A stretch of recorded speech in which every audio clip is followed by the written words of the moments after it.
الرحمن الرحیم۔ صحیح بخاری حدیث نمبر 828۔ محمد بن عمرو بن عطا نے بیان کیا دوسری سند اور کہا کہ مجھ سے لیث نے بیان کیا اور ان سے یزید بن ابی حبیب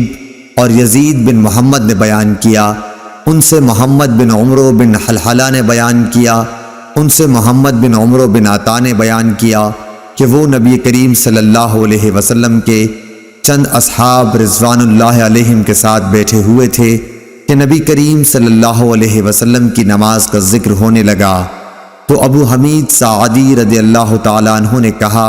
کہ مجھے نبی کریم صلی اللہ علیہ وسلم کی نماز تم سب سے زیادہ یاد ہے۔ میں نے آپ کو دیکھا کہ جب آپ تکبیر کہتے تو اپنے ہاتھوں کو کندھوں تک لے جاتے، جب آپ رکوع کرتے تو گھٹنوں کو اپنے ہاتھوں سے پوری طرح پکڑ لیتے اور پیٹھ کو جھکا دیتے، پھر جب رکوع سے سر اٹھاتے تو اس طرح سیدھے کھڑے ہو جاتے کہ تمام جوڑ سیدھے ہو جاتے، جب آپ سجدہ کرتے تو آپ اپنے ہاتھوں کو زمین پر اس طرح رکھتے کہ نہ بالکل پھیلے ہوئے ہوتے اور نہ سمٹے ہوئے، پاؤں کی انگلیوں کے منہ قبلے کی طرف رکھتے، جب آپ صلی اللہ علیہ وسلم 2 رکعتوں کے بعد بیٹھتے تو بائیں پاؤں پر بیٹھتے اور دایاں پاؤں کھڑا رکھتے،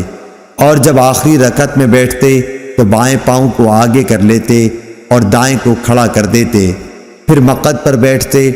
لیث نے یزید بن ابی حبیب سے اور یزید بن محمد بن حلحلہ سے سنا، اور محمد بن حلحلہ نے ابن عطا سے اور ابو صالح نے لیث سے کلو فقارم مکانہ نقل کیا، اور ابن المبارک نے یحییٰ بن ایوب سے بیان کیا، انہوں نے کہا کہ مجھ سے یزید بن ابی حبیب نے بیان کیا کہ محمد بن عمرو بن حلحلہ نے ان سے حدیث میں کلو فقارن بیان کیا۔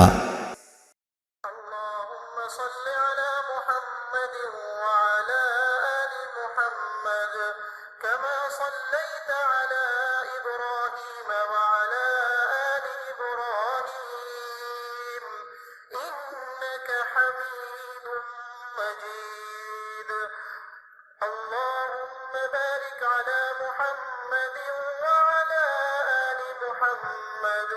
كما باركت